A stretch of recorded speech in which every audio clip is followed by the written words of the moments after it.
Wisdom's path to prosperity. Solomon's financial secrets. Have you ever found yourself trapped in the endless cycle of chasing paychecks and wondering if there's more to financial success than the traditional path? The ancient writings reveal a surprising alternative. A blueprint for prosperity so powerful that it transformed a shepherd nation into one of the wealthiest empires of the ancient world. 3,000 years ago, a king amassed wealth equivalent to trillions in today's currency, not through conquest or exploitation, but through principles so timeless they continue to create wealth in our modern economy. This isn't just a story about ancient riches. It's about discovering the eternal foundation of true prosperity that transcends mere money-making. The Forgotten Path to Prosperity, Jerusalem, 970 BC. The night air hangs heavy with expectation. Oil lamps cast flickering shadows across the tabernacle walls. As a young man kneels in solitude, the weight of a kingdom resting upon his shoulders. Solomon, son of David, barely 20 years old, has inherited the throne of Israel, a position he never expected to hold. His brothers were older, stronger, more experienced. Yet here he stands, overwhelmed by the magnitude of the responsibility before him. The divine presence fills a sacred space, offering him anything his heart desires: power, vengeance against his enemies, wealth beyond measure. Wealth beyond measure. In this defining moment, Solomon makes a choice that would alter not only his destiny but the economic future of his nation. Lord, you have made your servant king in place of my father David, he prays, voice trembling. But I am only a little child and do not know how to carry out my duties. Give your servant a discerning heart to govern your people and to distinguish between right and wrong. This request, this prioritization of wisdom over wealth, becomes the foundation of Solomon's legendary prosperity. The divine voice responds with approval. Since you have asked for this, and not for long life or wealth for yourself, nor have asked for the death of your enemies, but for discernment in administering justice, I will give you a wise and discerning heart. I will give you what you have not asked for, both wealth and honor, so that in your lifetime you will have no equal among kings. This midnight exchange reveals a profound truth that would shape economic philosophy for millennia. Solomon's path to unprecedented prosperity began not with a business plan or investment strategy, but with the pursuit of something deeper: wisdom itself. His first decision wasn't about resource allocation or tax policy, but about developing the capacity to make the right decisions in every circumstance. As dawn breaks over the hills of Jerusalem, Solomon emerges from the tabernacle a changed man. The citizens notice a new confidence in his gait, a clarity in his eyes. They don't yet realize they're witnessing the birth of history's greatest prosperity teacher. Wisdom before wealth in the years that follow. Solomon's wisdom becomes legendary. Word spreads beyond Israel's borders, carried by merchants and diplomats throughout the ancient Near East. Kings and queens travel vast distances to witness it firsthand. The Queen of Sheba, ruling a wealthy trading empire spanning modern-day Yemen and Ethiopia, makes the dangerous 1,000-mile journey across deserts and mountains simply to test this wisdom she's heard so much about. She arrives in Jerusalem with a caravan groaning under the weight of gold, spices, and precious stones. Gifts to test whether Solomon's reputation is mere exaggeration. Her skepticism is evident as she enters the city, eyes scanning for signs of the prosperity she has heard described in seemingly impossible terms. Entering his court, she finds not a man lounging on pillows counting his gold, but a ruler deeply engaged in the affairs of his people. For 3 days, she observes silently from the corner of his throne room. She watches as Solomon adjudicates disputes between merchants with remarkable insight into human nature. She studies how he designs irrigation systems that maximize water usage in a drought-prone region. She notes his trade negotiations with Phoenician delegates, finding advantageous terms where previous kings saw only exploitation. On the fourth day, she presents Solomon with a series of riddles and complex problems that have confounded her own advisors for years. One by one, he unravels them with insights so profound they seem to come from beyond human understanding. After witnessing Solomon's brilliance in action, she exclaims, "The report I heard in my own country about your achievements and your wisdom is true. But I did not believe these things until I came and saw with my own eyes. Indeed, not even half was told me. In wisdom and wealth you have far exceeded the report I heard." This encounter illuminates Solomon's fundamental approach to prosperity. Wisdom precedes wealth. While many chase riches directly through aggressive action, Solomon understood that pursuing wisdom naturally attracts abundance. The wealth follows wisdom, not the other way around. This principle appears repeatedly in his writings. How much better to get wisdom than gold, to get insight rather than silver. His own life demonstrated this truth. The nations brought tribute not because of Israel's military might, but because of the value they received from Solomon's insights and judgments. As Solomon later writes in Proverbs 3:13-18, "Blessed are those who find wisdom, those who gain understanding, for she is more profitable than silver and yields better returns than gold. She is more precious than rubies. Nothing you desire can compare with her. Long life is in her right hand. In her left hand are riches and honor.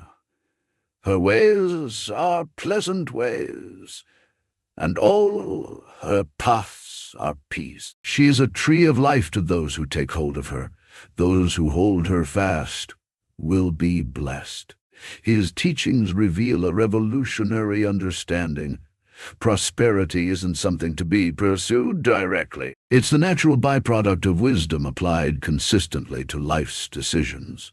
Breaking the employment paradigm, Solomon's writings challenge our modern obsession with employment security. The blessing of the Lord brings wealth, without painful toil for it.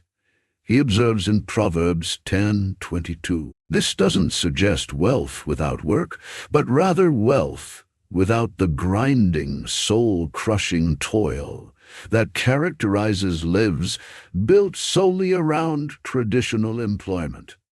Consider how Solomon transformed Israel's economy. Before his reign, the nation functioned primarily as an agricultural society, each family working their ancestral lands, trading minimally with neighboring communities. Most Israelites lived and died within miles of their birthplace, their financial ceiling determined by the productivity of their small plots of land. Solomon shattered this paradigm. He established trading networks stretching from Egypt to Mesopotamia, from Arabia to what is now Spain. He created opportunities for citizens to participate in international commerce, developing new skills and expanding their economic horizons beyond subsistence. During a discussion with his royal advisors, recorded in ancient texts, Solomon explained his vision for Israel's economic transformation. "A man who works his field will have food," he told them. "But the one who understands the movements of nations and goods will build houses he did not construct and harvest from vineyards he did not plant." His advisor Noah questioned this wisdom. "But my lord, isn't steady work on one's ancestral land the safest path? Our fathers taught us to seek security in what we can touch and see." Solomon smiled, gesturing toward the window where they could see farmers laboring in distant fields. "Noah, when the seasonal rains fail, the farmer with only his field starves. lives. But the merchant with connections in distant lands can bring food from where rain has been plentiful.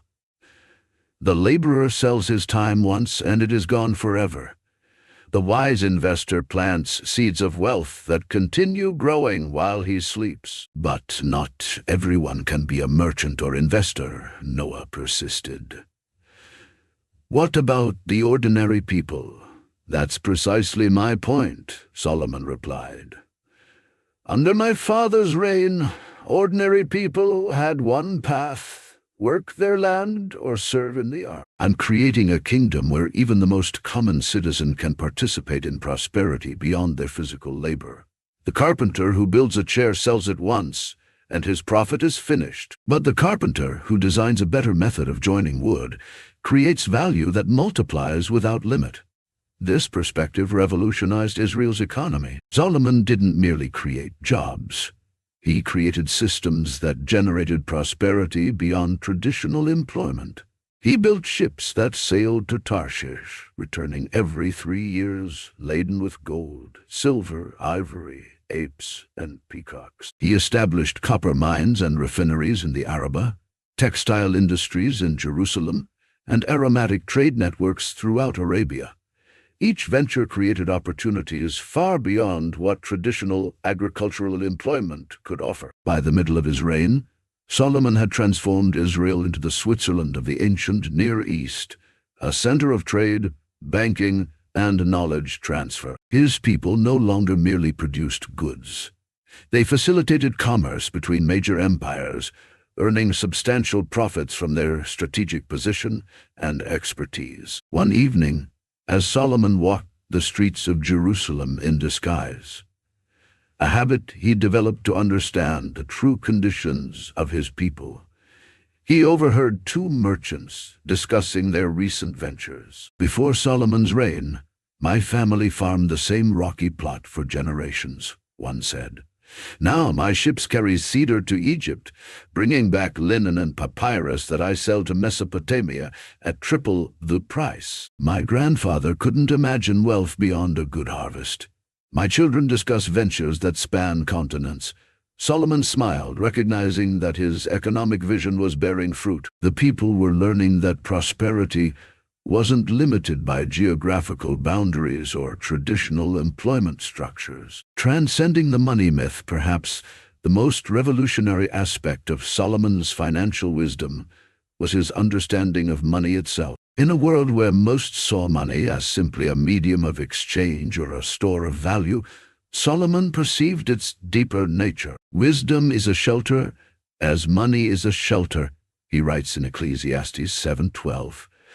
But the advantage of knowledge is this: wisdom preserves those who have it. This comparison reveals Solomon's nuanced view. Money provides a type of protection, but wisdom offers something more fundamental. During a severe drought that affected the entire region, leaders from neighboring kingdoms gathered in Jerusalem to discuss the crisis. Representatives from Egypt boasted of their grain stockpiles, while delegates from Phoenicia highlighted their gold reserves. When Solomon's turn came to speak, he surprised everyone with his perspective. "Respected leaders," he began, "gold cannot be eaten in times of famine, nor can silver quench thirst. A fortune unwisely managed vanishes faster than morning dew. True security lies not in what you possess, but in what you understand." He then outlined how Israel had diversified its food sources, invested in water storage systems, and established trade relationships across 3 continents. Strategic decisions made years before that now protected his people during the crisis. "But what of your treasuries?" asked the Edomite ambassador. "Surely a kingdom's strength lies in its reserves of gold and silver." Solomon gestured to the marketplace visible through the palace windows, still bustling despite the drought. "The truly wealthy nation isn't the one with the most gold in its vaults, but the one with the most wisely distributed prosperity. Look there. Commerce continues despite the drought. My people don't depend on royal handouts. Because they've built resilient systems of exchange and production. Unlike his contemporaries who hoarded wealth in palace treasuries, Solomon distributed prosperity throughout his kingdom. He understood that money concentrated serves few, while money in motion serves many. Under his leadership, silver became as common in Jerusalem as stones. 1 Kings 10:27. Not because he devalued currency, but because he created such abundant prosperity. Solomon's writings frequently address the paradox of wealth. Whoever loves money never has enough. Whoever loves wealth is never satisfied with their income. Ecclesiastes 5:10. He recognized that the pursuit of money for its own sake creates an insatiable hunger. The more one gains, the more one desires, a cycle of perpetual discontent. Yet Solomon wasn't advocating poverty. His own lifestyle demonstrated his belief that wealth, properly understood and managed, was a blessing to be enjoyed. In Ecclesiastes 5:19 he writes, "When God gives someone wealth and possessions, and the ability to enjoy them, to accept their lot and be happy in their toil, this is a gift of God." His insight was more profound. The love of money, making it the center and purpose of life, creates misery rather than satisfaction. Money serves its proper function only when it remains a tool rather than becoming the master. In his later years, Solomon recounted a conversation with a wealthy merchant who had achieved great financial success but found no joy in it. "My lord," the merchant confessed, "I've accumulated more wealth than I ever imagined possible. I own houses I never visit, clothing I never wear, and delicacies I have no appetite to enjoy. Yet each new acquisition brings less satisfaction than the last. What wisdom can you offer?" Solomon replied, "You've done what most men dream of. You've caught all the fish in the sea, but you've forgotten to enjoy the feast. Wealth is not meant to be merely accumulated, but to be purposefully used, to create, to bless, to enjoy." When wealth becomes its own purpose, it transforms from servant to master, promising satisfaction it cannot deliver. This profound understanding of money's proper role, as a tool rather than an ultimate goal, forms the core of Solomon's financial philosophy. True prosperity comes not from having more, but from wisdom that guides how we use what we have. The necessity of financial education. One evening, as Solomon walks through Jerusalem's markets, he notices a young merchant named Eliam frantically trying to salvage his failing business. Beautiful pottery sits unsold on his tables, while competitors with inferior products attract steady customers. Solomon observes for several moments before approaching. "Your craftsmanship exceeds anything else in this market," Solomon comments, lifting a particularly elegant vase. "Why do your masterpieces remain unsold, while lesser works prosper?" Eliam looks up, startled to be addressed by the king himself. His shoulders slump in defeat. "My lord, I've prayed for success and worked from sunrise to sunset. I've improved my designs and selected the finest clays. Yet still, I struggle while others thrive." Solomon gestures to a nearby bench. "Walk with me, Eliam. Tell me, how did you learn your craft? My father taught me for 7 years before I could create even simple items. For another 7 years, I refined my techniques until I could produce what you see today." "Oh, impressive dedication," Solomon nods approvingly. "And how long have you studied the principles of trade and commerce?" Eliam's expression reveals the answer before he speaks. I assumed hard work and quality products would be enough." "Ah?" Solomon nods thoughtfully. "If a man wants to build a house but studies only stone cutting while ignoring architecture, will his building stand? If a physician studies only herbs but neglects the understanding of the body, will his patients heal? Financial wisdom requires its own apprenticeship. Without it, even the most skilled craftsman may starve amid plenty. Over the following weeks, Solomon arranges for Eliam to study with successful merchants, learning pricing strategies, customer psychology, and market positioning. 6 months later, Eliam's business is thriving, with pottery now shipping to distant kingdoms. This encounter highlights another dimension of Solomon's economic wisdom: the crucial importance of financial education. Solomon dedicated significant portions of his writings to business principles, investment strategies, and wealth management. The prudent acquire knowledge, and the wise improve their ability to acquire it.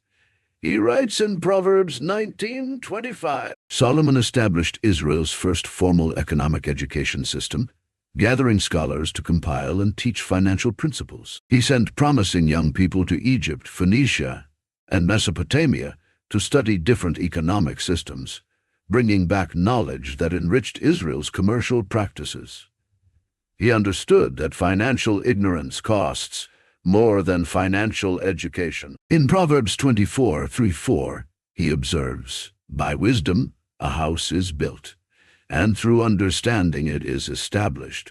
Through knowledge its rooms are filled with rare and beautiful treasure." This principle applied not just to individual households, but to national economies.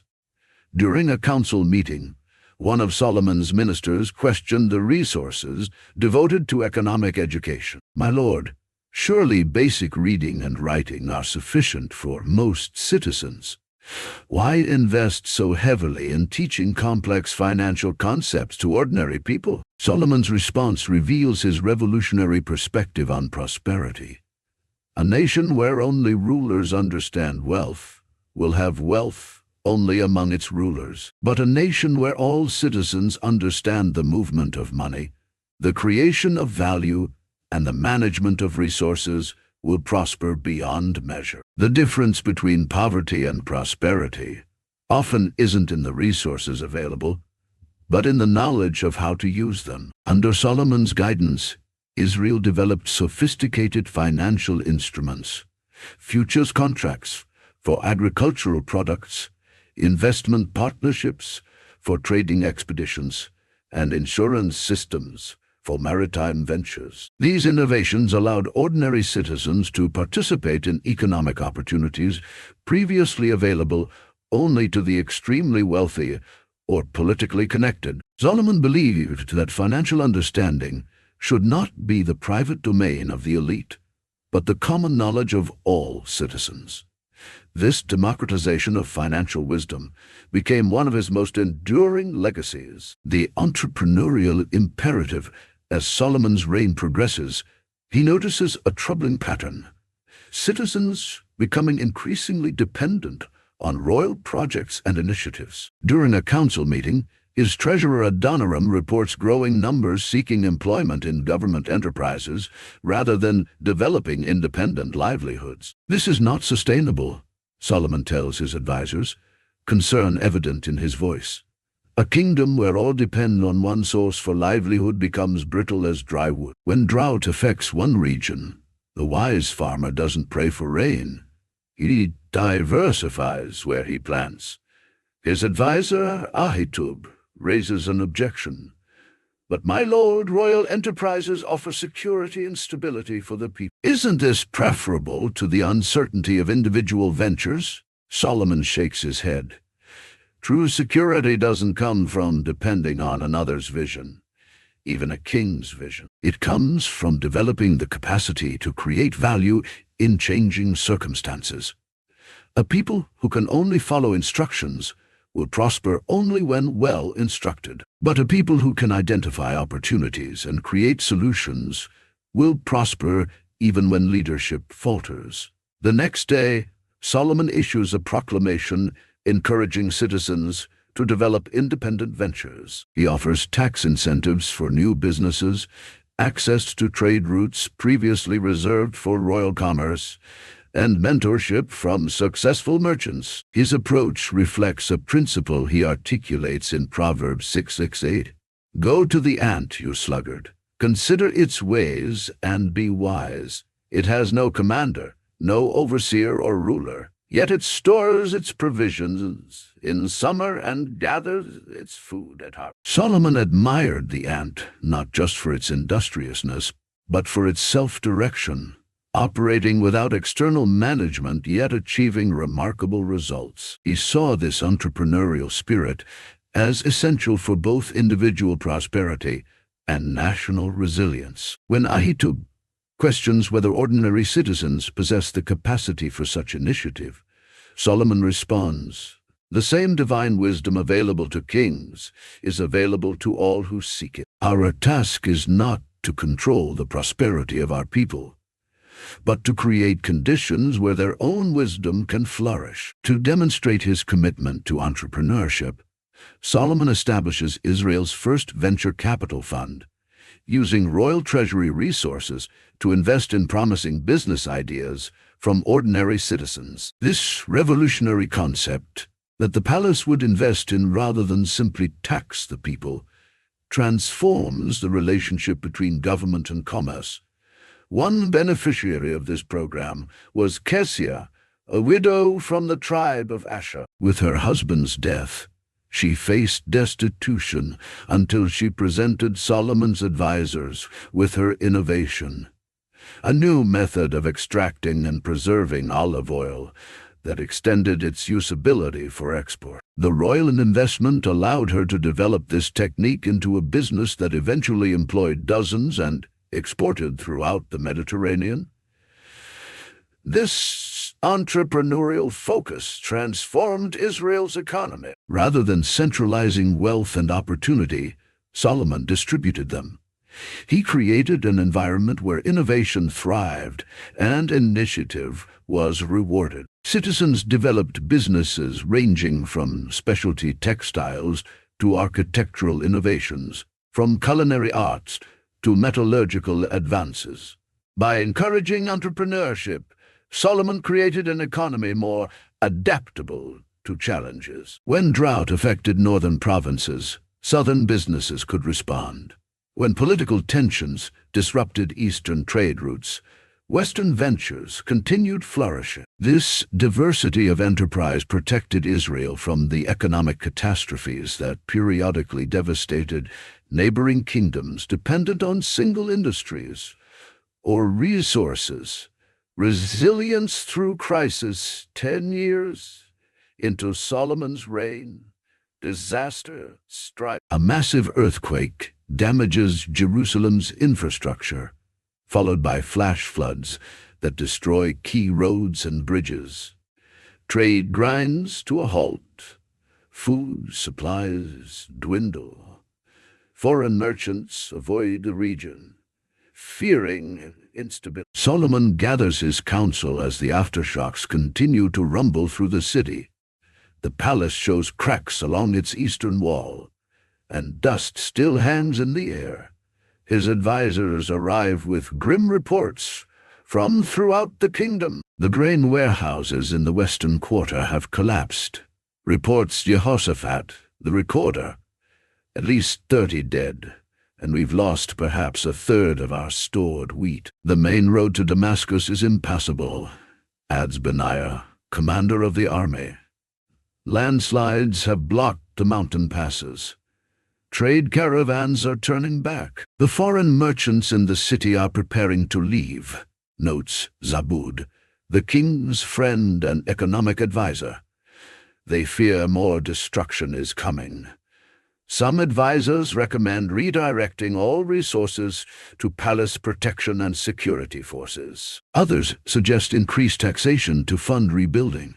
After listening quietly to every perspective, Solomon rises to offer a different approach. In crisis, we discover what we've truly built, he tells them, his voice steady despite the chaos surrounding them. A house founded on sand collapses in the storm, while one built on rock remains standing. This disaster reveals whether our prosperity was merely circumstantial or built on deeper principles. Rather than centralizing control, Solomon distributes responsibility. He challenges local leaders to develop recovery plans for their regions. He establishes temporary marketplaces where commerce can continue despite damaged infrastructure. He creates incentives for entrepreneurs who develop solutions to specific crisis-related problems. But shouldn't we focus all resources on rebuilding the royal storehouses first? Questions Azariah, the high priest. The people look to the palace for leadership and provision in crisis. The strongest kingdom isn't one where all depend on the king's storehouses, Solomon replies, but one where each community develops resilience. We will rebuild, not by royal decree alone, but through the distributed wisdom of our people. This crisis will reveal not just what we've built physically, but what we've built in the character and capacity of our citizens. Within months, the kingdom not only recovers but emerges stronger. New construction techniques make buildings more earthquake-resistant. Improved water management systems reduce future flood damage. Trade networks diversify to reduce vulnerability to regional disruptions. This episode illustrates Solomon's understanding that adversity reveals the durability of prosperity. As he writes in Proverbs 24:10, "If you falter in a time of trouble, how small is your strength?" He recognized that economic systems built solely on favorable conditions collapse when those conditions change. Solomon's approach to crisis management reflected his broader economic philosophy. Prosperity built on wisdom withstands challenges that destroy prosperity built merely on circumstances. He didn't merely want his people to accumulate wealth. He wanted them to develop resilience that would preserve that wealth through inevitable difficulties. This perspective transformed how Israelites viewed economic setbacks. Rather than seeing crises as merely destructive, they learned to recognize the opportunities embedded within challenges. Merchants who lost eastern trade routes developed southern markets. Craftsmen whose workshops were damaged redesigned them with improvements. Farmers whose crops failed experimented with more drought-resistant varieties. By the end of Solomon's reign, Israel had weathered multiple regional crises that devastated neighboring economies. This resilience wasn't accidental. It was the direct result of Solomon's economic wisdom that prioritized adaptability over rigidity, diversity over dependency, and innovation over tradition. The legacy of wisdom, as Solomon reaches his later years, gray threading through his beard, he often walks the streets of Jerusalem at dawn. On one such morning, he pauses at the height of the eastern hill, watching the city come alive below him. Markets bustle with activity. Merchants from a dozen nations haggle in multiple languages. Artisans open workshops filled with apprentices eager to learn. A foreign visitor approaches, recognizing the king despite his simple attire. "Great king," the man says with a deep bow, "I've traveled from far to understand the secret of Israel's unprecedented prosperity. What magic transformed a nation of former slaves and shepherds into the wealthiest kingdom in the region?" Solomon gestures toward the vibrant cityscape below. "What you see here isn't merely the exchange of goods or the accumulation of gold. It's the harvest of seeds planted in wisdom. Our wealth isn't in our treasuries, but in the minds of our people." The visitor looks puzzled. "But surely your gold mines, your trade routes, your royal projects, these created your prosperity." Solomon smiles, the wisdom of decades evident in his eyes. "Those who chase wealth directly rarely find it, or lose it quickly if they do. Those who pursue wisdom find that wealth naturally follows. My father taught me that the foundation of lasting prosperity isn't a favorable circumstance, but a prepared mind." As the sun crests the horizon, bathing the city in golden light, Solomon continues, In my youth, I could have asked for riches and perhaps would have enjoyed them for a time. Instead, I asked for wisdom, and that wisdom created riches that have transformed a nation.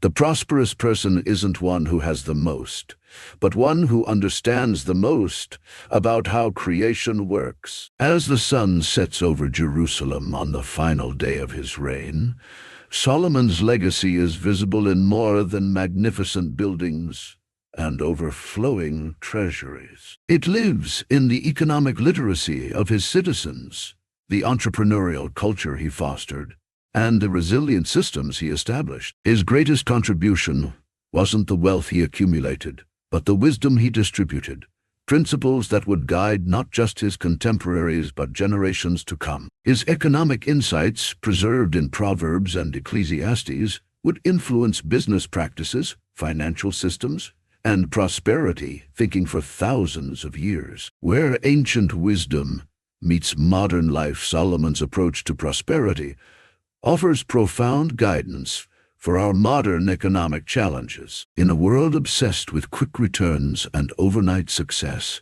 his emphasis on wisdom before wealth provides a steadying perspective.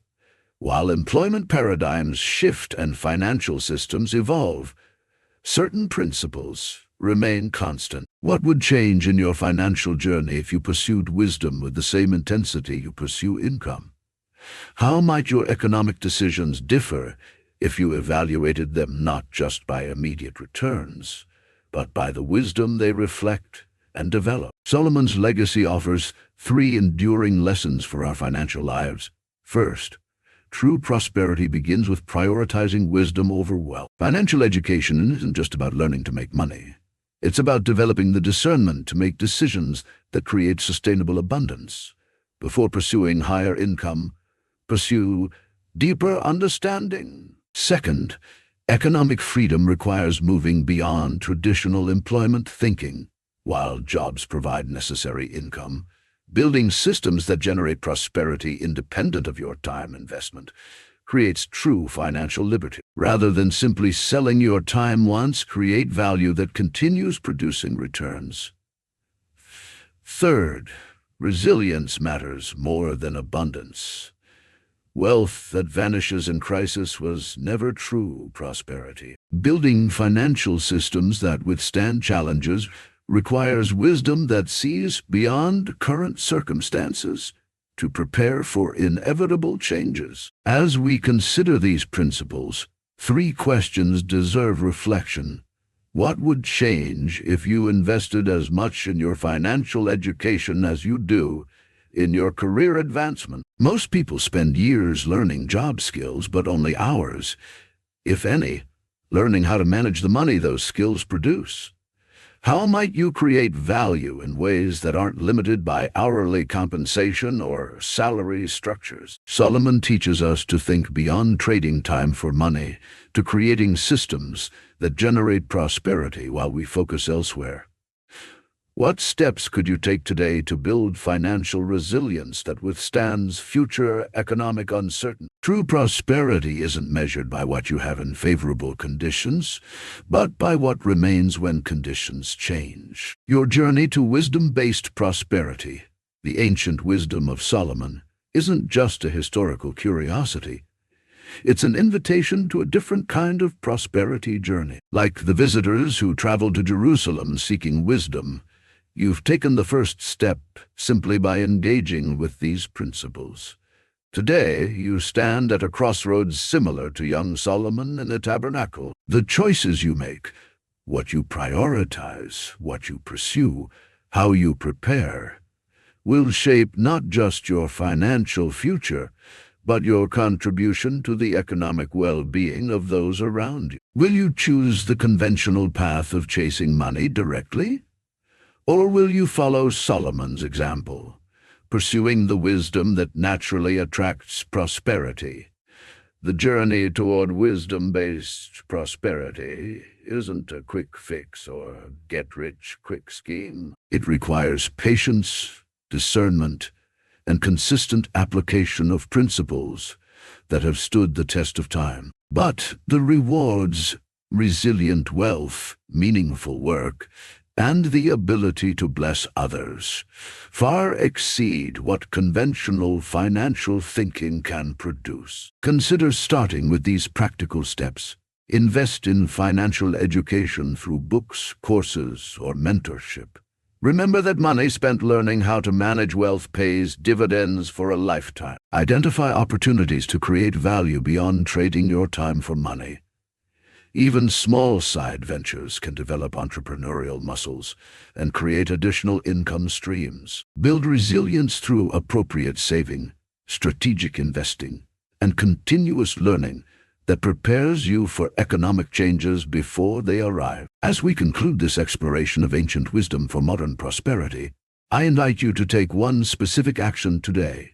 Identify one area where you can increase your financial wisdom, whether through study, mentorship, or applied experience. Small steps consistently taken transform journeys. May your pursuit of wisdom lead to prosperity that transcends mere wealth, creating abundance that blesses you and flows to others around you. Thank you for joining me on this journey through Solomon's wisdom. If these principles resonated with you, please share your thoughts in the comments below. How do you see Solomon's ancient wisdom applying to your modern finance? Your perspective might be exactly what another viewer needs to hear. And if you'd like to continue exploring how ancient wisdom illuminates our modern challenges, please subscribe to the Deep Bible Stories channel. Together, we'll discover how timeless principles can transform our lives today.